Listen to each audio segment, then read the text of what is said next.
Yan, hello guys. Update tayo sa ating ampalaya. Yan. 79 days na to guys. Pero kakaunti pa ang na-harvest natin dito. Nasa around 100 kilos pa lang. Yan. At 79 days mula pag punla natin. Naka-direct seeding to ang ating ampalaya. So nag-count tayo dito noong pagpunla natin sa seed. Ayan, 79 days. 79 days na. Ayan. Hindi pa masyadong marami ang nakuha ko dito na harvest. Nasa around 100 kilos pa lang. Ayan. Pero nagsimula na ang bumulusok yung mga bunga. Ayan. Medyo marami-rami na. Yan.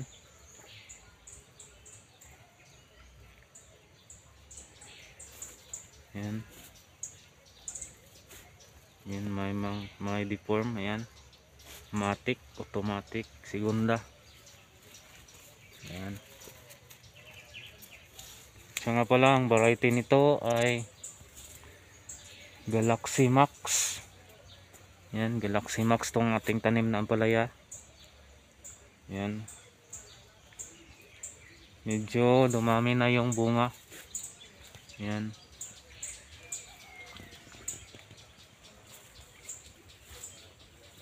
Doon sa black one, medyo marami-rami na talaga. Dito ay black to. Itong tanim natin ay nasa around 250 hills lang to. Ayan.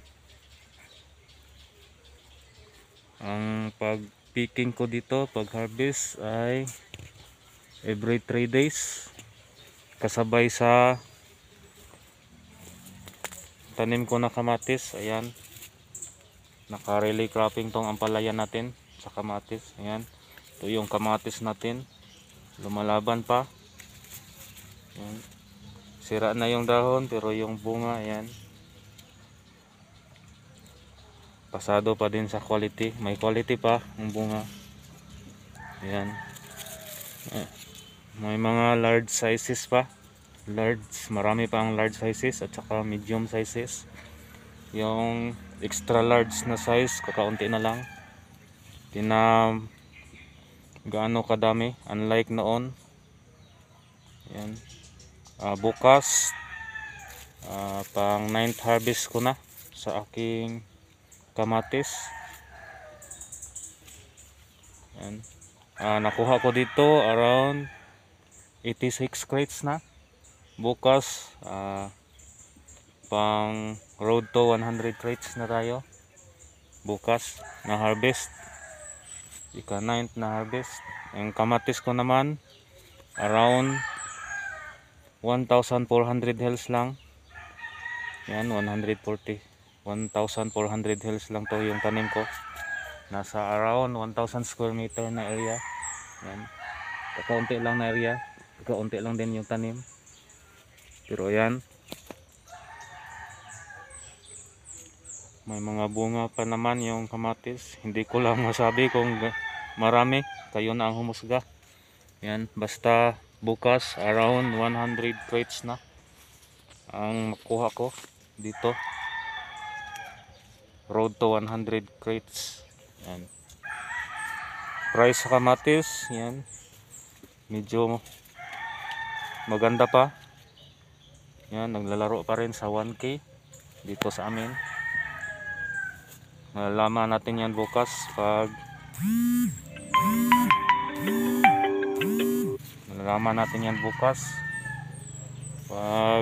pupunta na dito ang buyer, kasi cash to cash sila sa akin magbili.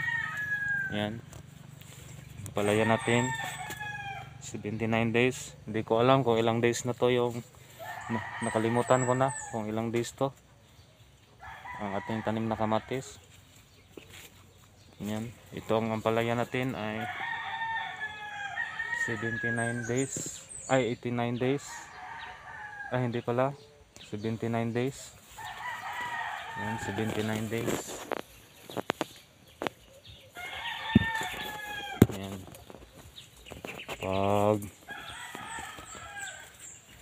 Gumagana na to yung kamatis natin.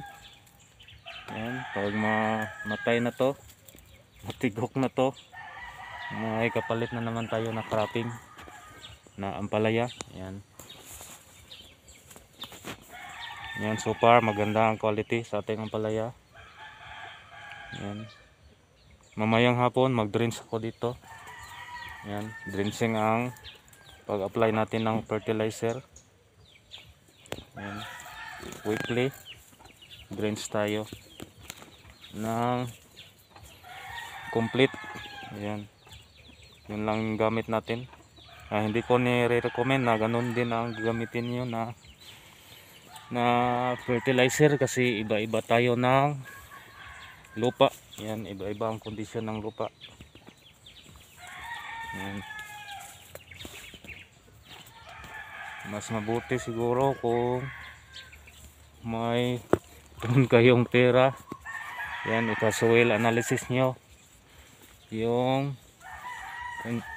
lupa nyo na tataniman nyo ng mga gulay, para alam nyo kung ano ang kulang, ano ang dapat na ilagay na fertilizer.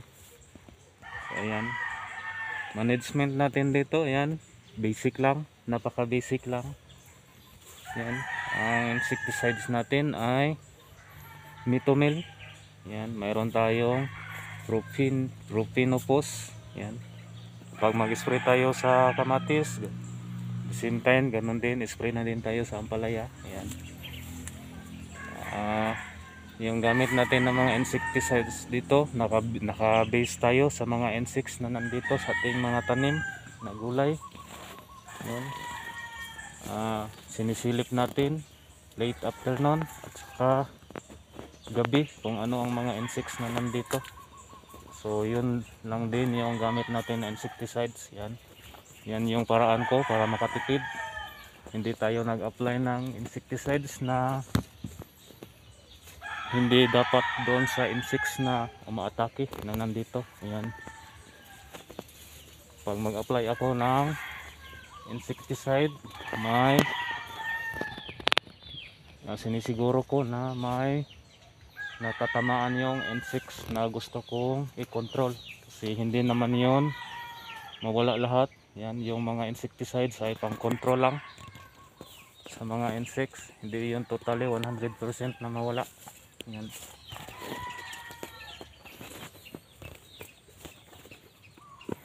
Yan, very basic lang yung management natin dito. Yan, hindi naman tayo expert dito sa farming, sa pagpa-farm. Yan, ito talaga yung hobby ko, ito yung passion ko.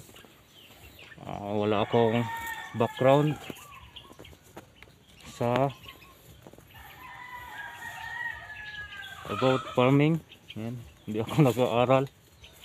Yan, yan, experiment lang, kakaunting research. Yan, so far yan, may mga bunga na talaga siya. Kakaunting kimbot na lang. Yan, bubulusok na yung mga bunga, kasi marami na akong nakikita dito na maliliit na bunga na mga toy. Yan, so far nasa around 100 kilos pa lang ang napitas ko dito. Yan, mga deform. Ayan, itong mga deform. Ayan, ginakuha na nako, ginalabay. Yan, sa Bisaya pa. Yan, bigay daan tayo dito doon sa mga goods na mga bunga. Yan.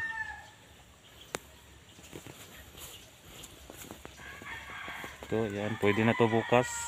Yan, hindi natin masyado gina full grade yung bunga. Nasa around 85% lang yata,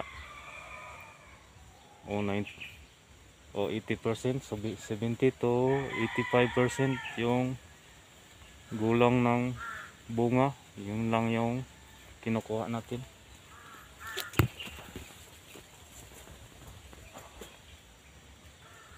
Yan. Super. Yan. Maganda yung bunga. Yan. Walang mga cracking. Minsan kasi mag-cracking siya kapag mainit ang panahon. Kapag medyo dehydrated na yung tanim natin. Ang palaya. Sa fungicides naman, yung pinakamura lang yung binibili natin na fungicides na gamit natin, yung Mancozeb na hindi label. Yan, walang brand, pinakamura lang. Ginagawa natin lahat ng paraan para makatipid. So ganun lang yung management natin dito sa ating mga tanim. Pati sa tanim ko na talong doon sa kabila, saka sa spring onions, ganun din. Yan, minsan na lang tayo makakuha ng dokyo sa ating mga gulay kasi sobra nating abala. Kasi marami na tayong crops. Yan. Dito ay naka-relay cropping sa kamatis at saka ampalaya.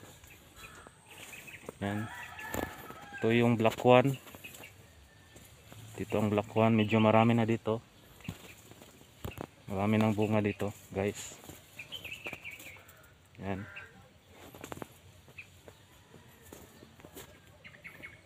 Yan. Yan, dikit-dikit yung iba, bunga.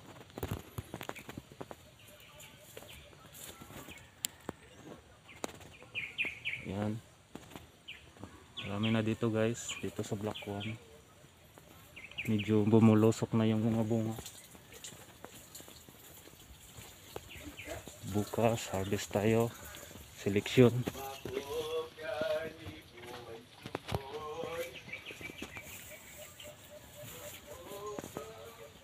Yan, pero hindi pa totally na gapangan yung release natin sa itaas.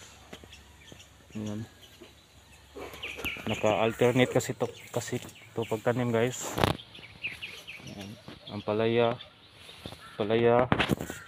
kamatis, tapos row ng kamatis, tapos row ng ampalaya at saka kamatis. So yan, alternate.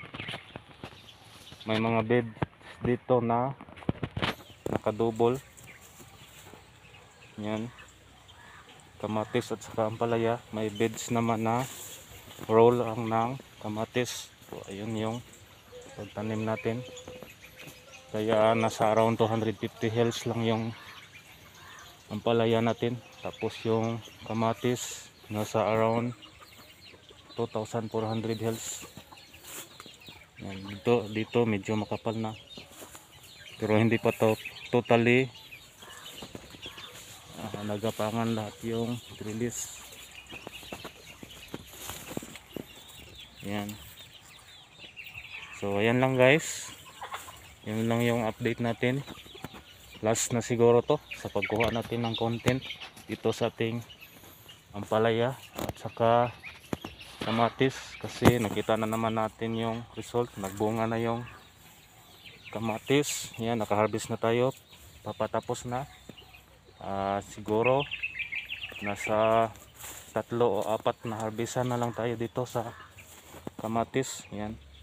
Sa tansya ko makakuha ako dito ng around 100 plus crates sa 1,400 ka hills na kamatis.